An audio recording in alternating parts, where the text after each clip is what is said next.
Olá, meus amigos, estamos de volta com mais uma leitura do livro Aliviando a Bagagem de Max Lucado, baseado no Salmo 23. Chegamos finalmente à conclusão do nosso livro.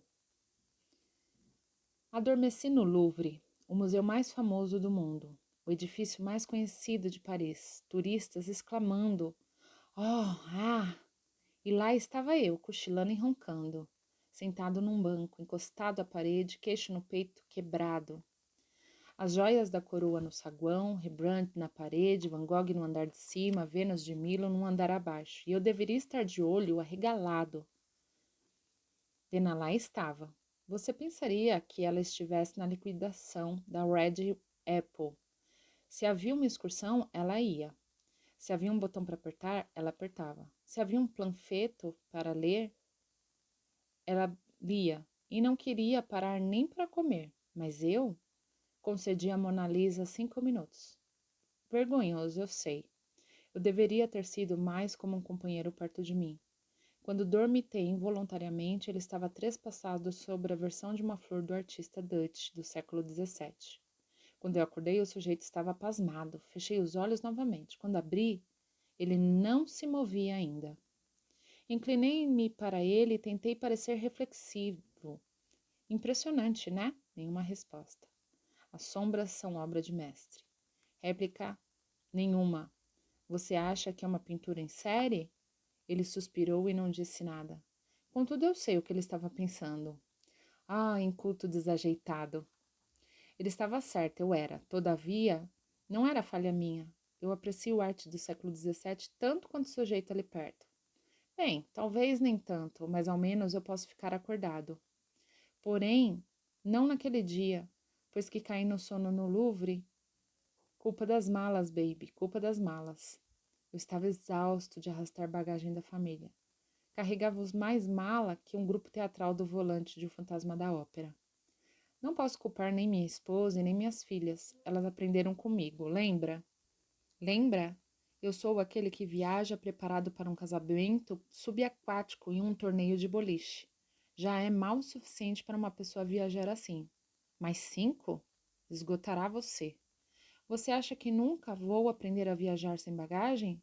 Sabe de uma coisa? Vamos fazer um pacto. Eu reduzo as sacolas de couro e nós dois reduzimos as sacolas emocionais. Afinal, uma coisa é cochilar no Louvre, outra coisa é cochilar na vida. Podemos, você sabe. Não habitamos na galeria de nosso Deus? Não é o céu a sua tenda e a humanidade a sua obra-prima? Não vivemos cercados de obras de arte, pores do sol, os incandescentes, ondas encapeladas? E não é a alma o seu estúdio?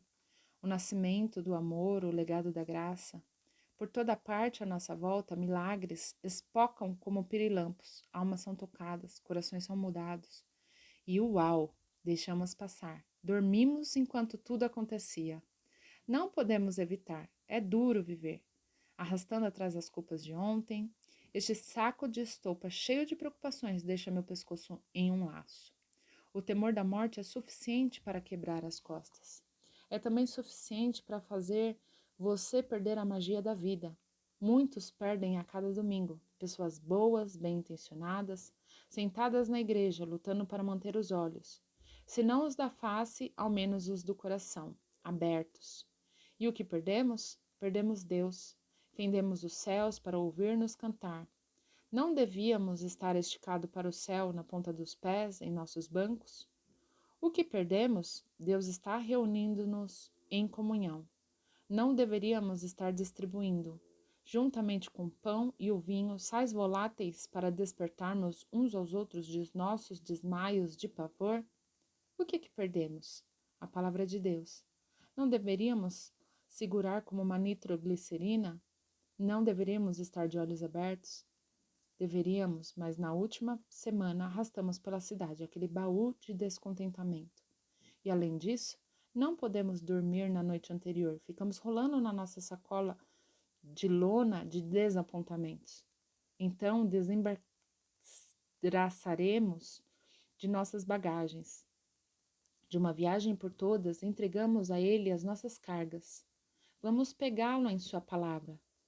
Mateus 11:28 diz: Vinde a mim, todos os que estáis cansados e oprimidos, e eu vos aliviarei.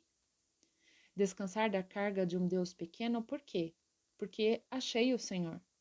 Descansar de fazer as coisas do meu modo, por quê? Porque o Senhor é o meu pastor. Descansar das necessidades infindáveis, por quê? Porque nada me faltará. Descansar das fadigas, por quê? Porque Ele me faz descansar. Descansar das preocupações, por quê? Porque é Ele quem me conduz. Descansar do desespero, por quê? Porque é Ele que refrigera a minha alma. Descansar da culpa, por quê? Porque Ele guia as veredas da justiça. Descansar da arrogância, por quê? Porque o amor do seu nome. Descansar no vale da sombra da morte, por quê? Porque Ele me leva através dele. Descansar na sombra da aflição, por quê? Porque Ele que me guia. Descansar do medo, por quê? Porque a sua presença me conforta. Descansar na solidão, por quê? Porque Ele está comigo. Descansar da vergonha, por quê? Porque Ele preparou para mim uma mesa na presença dos meus inimigos. Descansar dos meus desapontamentos, por quê? Porque é Ele que me unge. Descansar da inveja, por quê? Porque o meu cálice transborda. Descansar da dúvida, por quê? Porque Ele me segue. Descansar da saudade, por quê? Porque habitarei na casa do meu Senhor para sempre. E amanhã, quando pela força do hábito você pegar de volta sua bagagem, largue-a de novo, deponha outra vez e novamente, até aquele doce dia em que você descobrirá que não há está pegando de volta. E naquele dia, quando você sentir a carga suspensa, quando houver dado um passo no sentido de viajar sem bagagem, quando tiver energia para ponderar sobre os mistérios da vida, faça-me um favor. Caminha pelo saguão e vire à esquerda. Espere a sua vez atrás das cordas vermelhas. Dê uma boa e longa olhada na Mona Lisa e diga-me, o que há de especial nela, afinal? Se esse livro fez total sentido na sua vida e foi edificante para você, compartilhe com seus amigos para que a vida deles possa ser abençoada também. Se você ainda não curtiu este canal, esteja se inscrevendo nele, curtindo os vídeos e compartilhando. Que Deus te abençoe grandemente e que todos os seus fardos possam ser largados ao pé de Cristo, aquele que é fiel e justo e está contigo todos os dias da sua vida. Um beijo grande no seu coração e até a próxima leitura.